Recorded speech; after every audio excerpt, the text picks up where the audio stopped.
noches. ¿Les parece si oramos? Señor, en esta noche te damos gracias por ser nuestro Padre, por ser nuestro amigo, Señor, por conducirnos y guiarnos a toda verdad. Señor, rendimos nuestras vidas a ti. Te pedimos, Señor, en el nombre de Jesús, que al abrir tu palabra, que al abrir las Escrituras, puedas iluminarnos, Señor, enseñarnos y que halles buena tierra en nuestro corazón. Queremos aprender de ti, Señor, en esta noche. Te damos gloria, Señor. Todo esto te lo pedimos en el nombre de Jesús. Amén y amén. Dios les bendiga. ¿Cómo están? Están bendecidos, ¿no? Tenemos toda bendición en Cristo Jesús, dice Efesios, que fuimos bendecidos con toda bendición espiritual. Pero hay momentos en la vida del cristiano, en la vida del creyente, que pasa por un valle de sombras y de muerte. Yo no sé si a usted le ha pasado alguna vez que ha pasado por una situación difícil. Yo no sé cómo la ha enfrentado o cómo ha podido salir de esa situación victorioso. Pero sí decir que Dios quiere que nosotros tengamos victoria ante esas situaciones adversas, difíciles, donde nos encontramos solos, donde pareciera que el mundo se viene encima nuestro. ¿Y dónde mejor que encontrar un resultado no solamente positivo, sino un resultado eterno, sino en las Escrituras?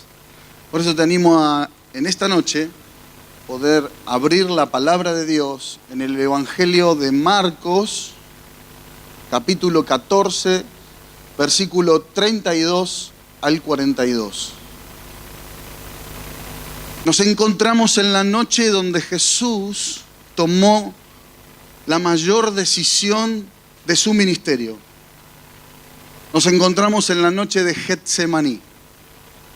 Getsemaní está ligado a la cruz del Calvario. Son dos eventos que no son distintos en el ministerio de Jesús, sino que su ministerio fue marcado en Getsemaní. Tomó una decisión para poder consumar en el Gólgota su ministerio sacerdotal. Y fue en ese lugar, en Getsemaní, que era un monte, un lugar, un huerto, donde había olivares, donde había olivos, y la palabra Getsemaní quiere decir eso, prensa de aceite, o lugar donde se hace aceite, prensa de aceitunas o de olivos. Este es el sentido de esa palabra. Y ya con la palabra Getsemaní quiero que sepas y quiero decirte que toda la palabra de Dios es inspirada y útil para nosotros. Si hay una palabra en la Biblia es porque tiene un significado para mí. Hay momentos de dificultad en la vida del creyente donde el Señor sacará lo mejor de ti. Parece que te están exprimiendo, parece que vas a morir en aquel día, pero Dios está sacando lo mejor de ti, el mejor aceite, y te va a sacar victorioso y aprobado porque Él lo prometió. Y esto fue lo que sucedió con Jesús, un momento muy oscuro, un momento de decisión. Él ya había puesto su frente hacia ese lugar. Pero días antes Él marchaba como rey sobre Jerusalén y todos estaban batiendo las palmas, honrándole. Pero vemos que días después su agonía fue tal que dice la Escritura que sudor de sangre cayó a tierra. Y puede ser que a veces pasemos por momentos así. Por eso quisiera introducirme en este texto y más que analizarlo, quisiera encontrar alabanza y adoración por el camino que nos marcó Jesús al tener una situación como esta, de cómo poder salir victorioso. Quizás no lo necesites hoy, pero a lo largo de tu vida te acordarás que puede haber un Getsemaní, que puede ser un momento, una hora, puede ser una temporada, puede ser una semana, puede ser una enfermedad, un problema, donde ¿cómo puedo yo salir de esa situación a la que me estoy enfrentando? Vamos a leer la palabra de Dios. Vinieron pues a un lugar que se llama Getsemaní. Y dijo a sus discípulos: sentaos aquí, entre tanto que lloro. Y tomó consigo a Pedro, a Jacobo y a Juan. Y comenzó a entristecerse y a angustiarse. Y les dijo: mi alma está muy triste hasta la muerte. Quedaos aquí y velad. Yéndose un poco más adelante, se postró en tierra y oró, que si fuese posible pasase de él aquella hora. Y decía: Abba, Padre, todas las cosas te son posibles para ti. Aparta de mí esta copa, mas no lo que yo quiero, sino lo que tú. Y vino luego y los halló durmiendo y dijo: Pedro, Simón, ¿duermes? ¿No has podido velar una hora? Velad y orad para que no entréis en tentación. El espíritu a la verdad está dispuesto, pero la carne es débil. Otra vez fue y oró, diciendo las mismas palabras. Al volver otra vez los halló durmiendo, porque los ojos de ellos estaban cargados de sueño y no sabían qué responderle. Vino la tercera vez y les dijo: dormid ya, descansad, basta, la hora ha venido. He aquí el Hijo del Hombre es entregado en manos de los pecadores. Levantaos, vamos, he aquí se acerca el que me entrega. Les decía, vinieron a un lugar llamado Getsemaní. Y tomó consigo a Pedro, a Jacobo y a Juan. No era la primera vez que tomaba a estos discípulos. No era la primera vez que iba con ellos a un lugar.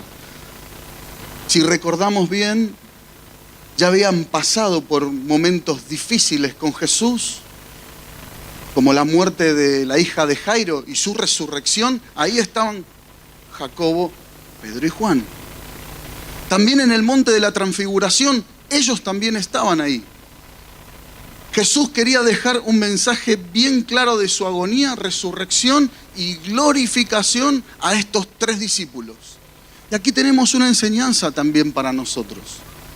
Todo momento de nuestro peregrinar en la vida no solamente será una agonía, tenemos que experimentar el momento de la resurrección y de la glorificación con Cristo. No siempre será agonía. No podemos ser cristianos que vivamos siempre pasando por ese momento de dificultad y siempre pasando un momento de prueba. Tiene que llegar el momento y el día que tú vivas el tercer día, un momento de resurrección, un momento donde el Espíritu de Dios venga a tu vida y te resucite tu vida, tus emociones, tus sentimientos, y la glorificación, donde la gloria de Dios se vea en tu vida, donde puedas descender del monte como lo hizo Moisés, puedas manifestar al mundo la gloria de Dios, que somos cartas leídas. Si eres un discípulo de Dios, si soy un discípulo de Dios, somos discípulos, tenemos que experimentar estos momentos de poder en Dios. No solo el momento de agonía, no solo el momento de dificultad. Dice la palabra que comenzó a entristecerse y a angustiarse. ¡Qué tremendo! Él era el gozo, Él era la vida, Él era la fortaleza de los siglos. Sin embargo, la agonía había venido a su vida, por lo que estaba por venir. Jesucristo mismo sabía lo que estaba por acontecer. Él era la vida y se acercaba a la muerte, a su vida. Él que había estado en la presencia del Padre junto con el Hijo por la eternidad, se había hecho hombre para un ministerio en estos momentos se avecinaba la muerte a su vida. Una muerte que, puesto el gozo delante de él, que éramos nosotros y toda la humanidad, lo pudo sufrir. Pero en ese momento de tristeza, en ese momento de agonía, él no solamente estaba poniendo su rostro firme y fuerte, sino que se estaba entregando y rindiendo a la voluntad de Dios. ¿Qué hacemos en estos momentos? Mi pregunta es, ¿qué hacemos en estos momentos de agonía y de sufrimiento que solo nosotros pasamos? Porque podemos poner una buena cara delante de nuestro hermano, de nuestro amigo, pero solo nosotros pasamos estos momentos. ¿Cómo los vivimos? La distracción no es una opción. Poner una película para estar mejor no es una opción, porque lo único que hará es tapar un momento. Pero fíjense qué hizo Jesús. En medio de la tristeza, en medio de la agonía, se acercó al Padre. Él era el rey que cabalgaba en Jerusalén y le adoraban y le bendecían y le exclamaban a él, el rey. Sin embargo, ahora estaba con sus rodillas en tierra, con dolor en su corazón. Él pasó por lo mismo que pasamos nosotros. Su intensidad mayor, porque él estaba delante de todo el pecado de la humanidad y por esa razón se entristeció. Él no conoció pecado, dice 2 Corintios 5:21. Dice, al que no conoció pecado por nosotros, lo hizo pecado, para que nosotros fuéramos hechos justicia de Dios en él. Y le dijo, mi alma está muy triste hasta la muerte. El mayor deleite de Jesús era la comunión con el Padre, por eso estaba triste. Él sabía que la comunión se iba a interrumpir en ese momento. Él conocía lo que se avecinaba, lo que venía. Mira, no hay nada que te pueda separar del amor de Cristo Jesús. Ni la muerte, ni la vida, ni ángeles, ni principados, ni potestades, ni lo presente, ni lo porvenir, ni ninguna otra cosa creada. Nada te pueda separar del amor que es en Cristo Jesús. Pero hay una condición para esto. Una sola condición. Que no te sueltes de su mano. Jesús no se soltó. Jesús podría haberse ido. Aceptó la voluntad. ¿Cuántos hermanos hay alrededor de todo el mundo que les viene un problema, una situación? No voy a hablar de los que quizás apostatan de la fe. Pero ¿cuántos hermanos hay que no saben cómo enfrentar esa situación? La situación de Cristo Jesús en este momento fue rendirse al Padre. Y esas pisadas tenemos que seguir. Rendirnos a Él. Esta situación es dolorosa. Esta situación no la puedo controlar. Esta situación no la puedo llevar, Señor. No sé qué hacer. Pues yo me rindo a ti. Y sé que rindiéndome a tu voluntad, no es la mía, es la tuya. Y seguramente que me llevarás a buen puerto. Seguramente. Marcos 15:34 dice, y a la hora novena Jesús clamó a gran voz diciendo, Eloi, Eloi, lama sabactani, que traducido es, Dios mío, ¿por qué me has desamparado?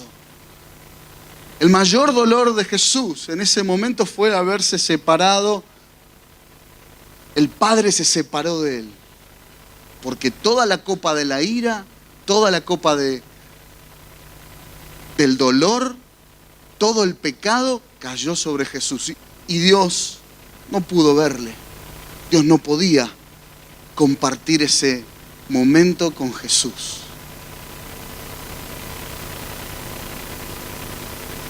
Primeramente, viendo la impresión que nuestros pecados produjeron en Jesús, esto nos debería llevar a ser mucho más sensibles y a tener siempre un temor reverente de no pecar.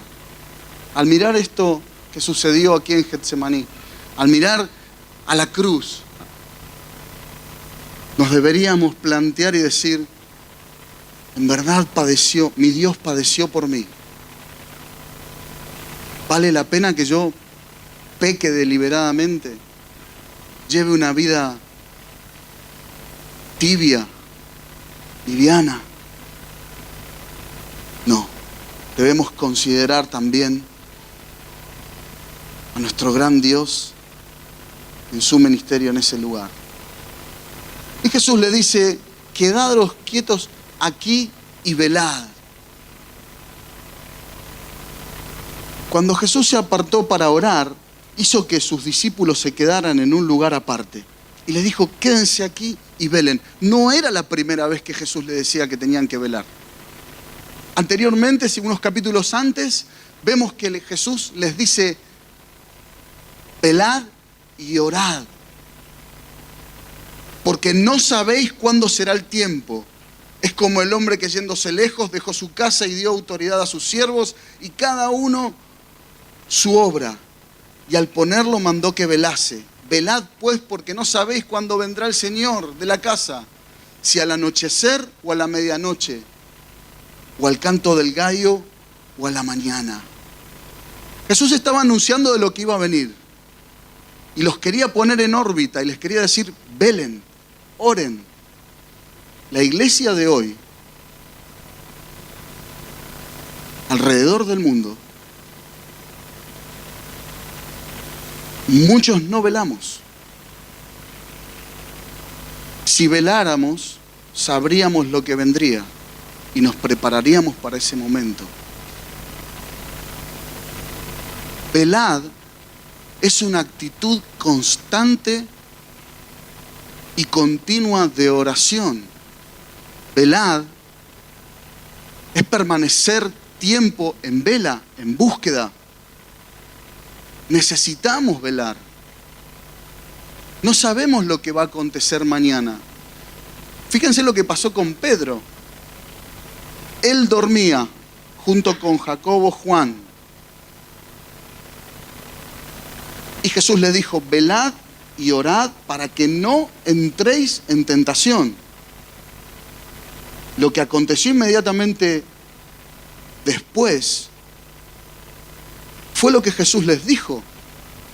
Oh, este hombre conoce a Jesús.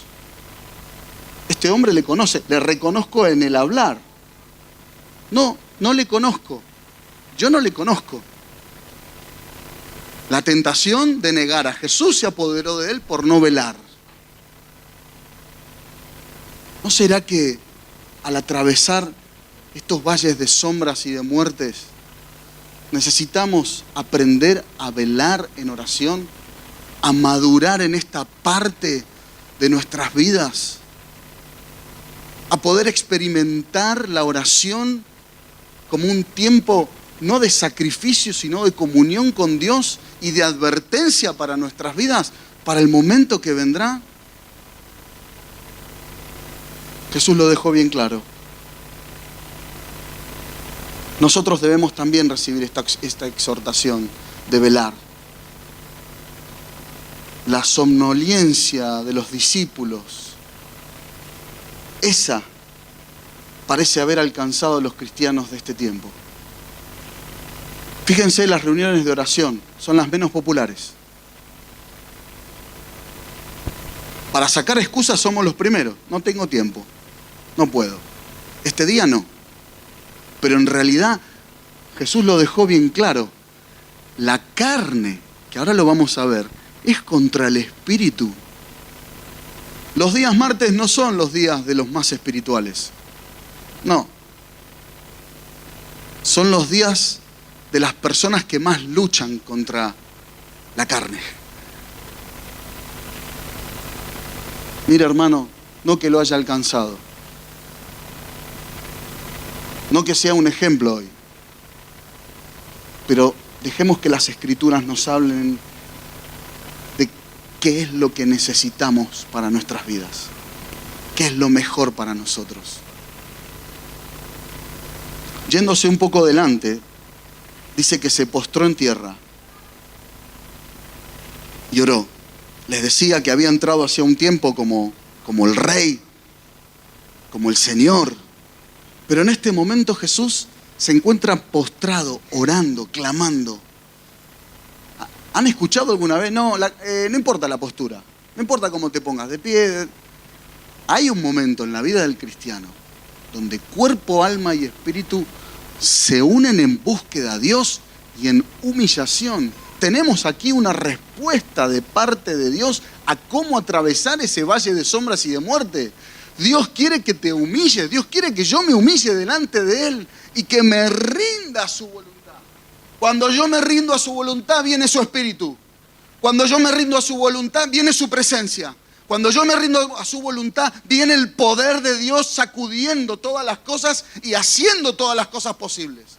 No es sino con sumisión y con búsqueda. No lo voy a alcanzar de otra manera. No lo voy a alcanzar poniéndome la Biblia debajo del brazo y yendo los domingos a la iglesia. No es ir a la iglesia. Ir a la iglesia es el fruto de una vida espiritual. Mira, hermanos, habemos aquí, ¿cuántos sabemos? Tiremos un número, 50, 60. Imagínese si los 100 que estamos aquí, 100, estuviéramos todos llenos del Espíritu Santo, en esa humildad, en ese amor y en esa unidad. Yo les aseguro, hermanos, no hay infierno que nos frene. No hay infierno que nos frene. No tendríamos tantos problemas. No habría tantos divorcios. No habría tantas enemistades. No. Pero necesitamos humillarnos delante de Dios. El Señor nos dejó un buen ejemplo aquí en Getsemaní. No solo quiero admirarme, quiero aprender en esta noche cómo poder solucionar estos problemas. Fue en este huerto de Getsemaní donde Jesús toma la decisión de reconciliar a Dios o al mundo con Dios. Mientras que en otro lugar, en otro huerto, se tomó otra decisión diferente, de desobedecer a Dios. Qué casualidad, dos huertos diferentes, distintos. Pregunto, ¿en qué huerto quieres estar? ¿Con qué huerto te identificas? ¿Dónde están tus plantas hoy? ¿Estás en Edén? Y en toda aquella desobediencia, examínate. ¿O estás en Getsemaní buscando la bendición del Padre a pesar de todo lo que te rodea? Dios quiere darte un lugar más alto en el reino de los cielos. Y eso es a través de la obediencia y la sujeción al Padre. Romanos 15, 19 dice, porque así como por la desobediencia de un hombre, ya sabemos de quién estamos hablando, los muchos fueron constituidos pecadores, así también por la obediencia de uno, los muchos serán constituidos justos. En ti vive Jesús. En ti vive Jesús. En ti vive la obediencia. En ti vive Jesús. En ti vive esa humillación a Dios. En ti vive Jesús. Pues estás en Getsemaní. Estamos pasando este valle de sombras que es la tierra. Y en este peregrinar seguro que nos encontraremos con dificultades. Segurísimo. Pero quiero decirte algo. Cristo venció por ti. Cristo venció por ti. Sigamos sus pisadas. Busquémosle de todo corazón. Tendríamos que llenarlo al pastor de seguidores de comentarios. Pastor, ¿cuándo vamos a hacer una vigilia? Pastor, esto es saludable para nuestra vida y para la vida de la iglesia. Pero a la carne no le gusta.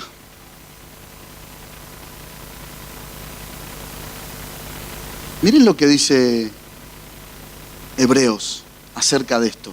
Es una interpretación que hace Hebreos de este momento de Jesús. Hebreos 5, 7 al 10. Dice, y Cristo, ¿lo tenemos? Y Cristo, en los días de su carne, ofreciendo ruegos y súplicas con gran clamor y lágrimas al que podía liberar de la muerte, escuche esto, fue oído a causa de su temor reverente. Y aunque era hijo, por lo que padeció, aprendió obediencia. Y habiendo sido perfeccionado, vino a ser el autor de eterna salvación para todos los que le obedecen. Y fue declarado por Dios sumo sacerdote según el orden de Melquisedec. Y Cristo en los días de su carne, ofreciendo ruegos y súplicas. Y la iglesia de Jesucristo en el siglo XXI, ofreciendo ruegos y súplicas. ¿Sabe qué estoy escuchando? Estoy escuchando al Espíritu de Dios decir, venid, oremos, venid, clamemos, venid, consagrémonos a Cristo y veamos el verdadero poder de una iglesia victoriosa. Si no es con oración, nada. Si no es con ayuno, nada. Velad y orad, dijo Jesús. Porque a la verdad la carne es débil. Se oponen entre sí. Mire, le voy a dar una noticia. Quizás sea un poco frustrante, pero le voy a dar una noticia, después ya me corregirán. Nunca la carne va a llegar al mayor estado de santidad de haberlo alcanzado todo. Nunca. Porque la carne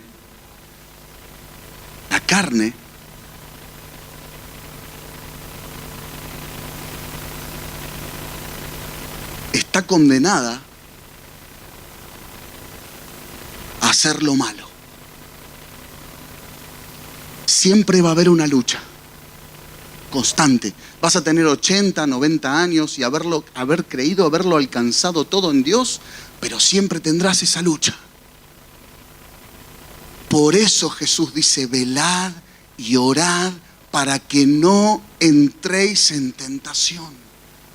A la verdad, el espíritu está dispuesto, pero la carne es débil.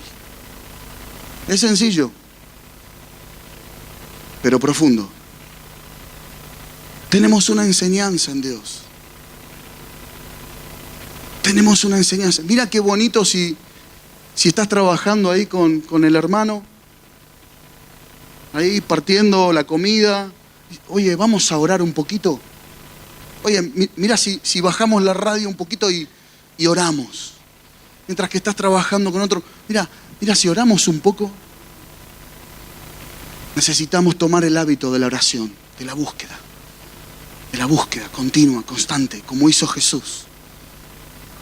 Esta oración y esta búsqueda en el Espíritu avivará los dones en la iglesia.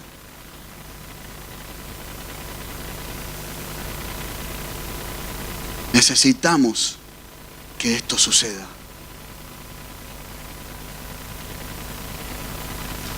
Velad y orad para que no entréis en tentación. Primera de Pedro 4:7. Miren lo que dice Pedro. Habiendo negado a Jesús, habiendo pasado por ese momento que Jesús le dijo, van a entrar en tentación, oren. No le hicieron caso porque sus ojos, dice, estaban cargados de sueño. Pedro dice, mas el fin de todas estas cosas mas el fin de todas las cosas se acerca. Sed pues sobrios y velad en oración. Está hablando un hombre que alcanzó madurez. Está hablando un hombre que pasó por ese momento de desesperación, de haber negado a Jesús, de haber entrado en tentación. Cuando el maestro le dijo que orara, el consejo de él es: el fin de todas las cosas está cerca. Sed pues sobrios y velad en oración. No voy a preguntar a cuánto les cuesta orar, pero sí te voy a decir, hoy empieza tu vida de oración nueva. Hoy haz un pacto nuevo con Dios. Señor, yo voy a orar. Señor, yo a la mañana comenzaré con 5 minutos, a la tarde con otros 5, después otros 5, después 7, después 8. Y cuando yo deje de contar minutos, estaré en tu presencia el tiempo que sea necesario. Ahí me daré cuenta que estoy en el Espíritu, cuando ya pierdo el control del tiempo. Ahí me doy cuenta de que estoy orando conforme al Espíritu. Cuando me olvido de lo que está alrededor. Cuando mis palabras comienzan a fluir. Y de esta forma salgo de los valles de sombras y de muerte. De esta manera, buscando a Dios, rindiendo mi voluntad a Él, perseverando en la oración y velando. El espíritu está dispuesto, pero la carne es débil. Gálatas 5, 16 y 17 dice: digo pues, andad en el espíritu y no satisfagáis los deseos de la carne. Porque el deseo de la carne es contra el espíritu, lo mismo que dijo Jesús. Y el del espíritu contra la carne, y estos se oponen entre sí para que no hagáis lo que queréis. La carne, totalmente enemistada con el espíritu, tiene que estar avivado nuestro espíritu. Tenemos que estar llenos de Él. Al estar llenos del Espíritu de Dios, tenemos sujeto a esta carne. Esta carne que no nos hace bien y que saca lo peor de nosotros muchas veces. Todas las guerras, todos los homicidios, todas las cosas que no pertenecen al reino de los cielos, salen cuando menguamos en el Espíritu. Te invito en esta noche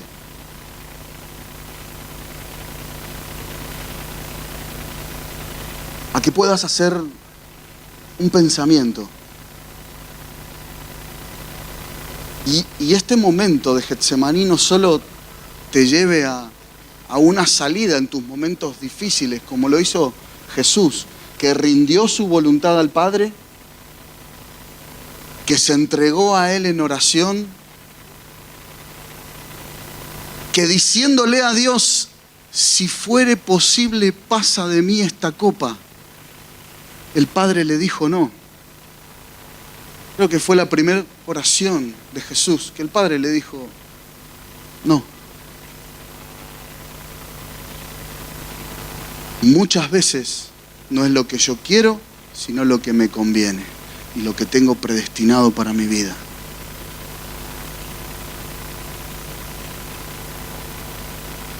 Yo quisiera invitar ahora a que...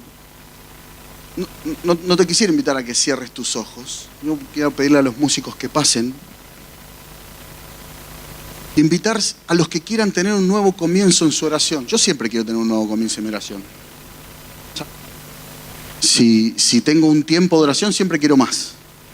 Nunca estoy satisfecho porque yo sé que hay más. Pero si esto quizás no es un llamado para todos, porque yo sé que hay un gran número de personas muy espirituales en este lugar. Pero si has entendido el mensaje y entiendes que necesitas un nuevo tiempo de oración con Dios, un nuevo tiempo, un nuevo periodo de búsqueda para poder rendir tu voluntad, para poder humillarte delante de Dios, yo te animo a que puedas venir. Los que no quieran o no puedan pasar, Yo ya les despido y les digo, hermanos, gracias por haber escuchado el mensaje.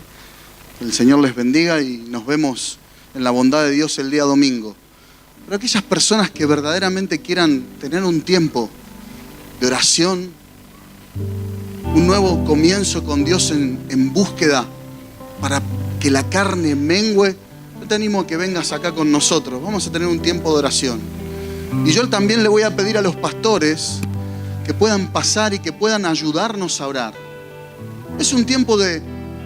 Mira, no es un tiempo de reconciliación, es un tiempo de un nuevo tiempo, de una nueva búsqueda con Dios. Porque Jesús lo dijo, velad, orad, para que no entréis en tentación.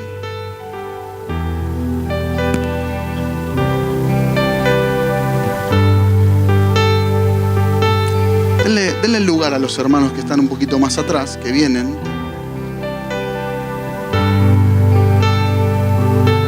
Señor, te doy gracias por tu palabra. Y tú sabes, Señor, en mi corazón, lejos está en mí manipular a nadie en esta noche. Pero tengo esta convicción en el Espíritu, Señor, que tú nos quieres dar una nueva temporada en ti. Una nueva temporada de oración, de búsqueda, Señor, pero ya no forzada, sino contentos, alegres.